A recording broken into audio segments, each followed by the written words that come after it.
আবির্ভূত হন, তখন তিনি তার সচিদানন্দময় দেহ নিয়েই আবির্ভূত হন। অর্থাৎ তিনি যখন এই জড়জগতে আবির্ভূত হন, তখন তিনি তার দ্বিভুজ মুরলীধারী শাশ্বত রূপ নিয়েই আবির্ভূত হন। জড়জগতের কোনো কলুষই তার রূপকে স্পর্শ করতে পারেন না।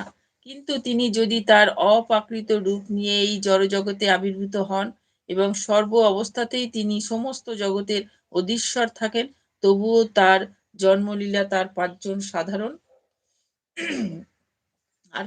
সাধারণ মানুষের মতোই বলে মনে হয়।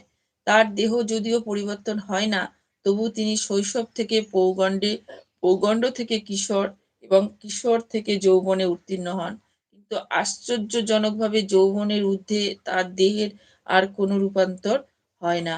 কুরুক্ষেত্র যুদ্ধের সময় তার অনেক পৌত্র ছিল, অর্থাৎ জাগতিক হিসাবে তার যখন অনেক বয়স হয়েছিল, কিন্তু তাকে দেখে মনে হতো যেন তিনি 20-25 বছরের যুবক।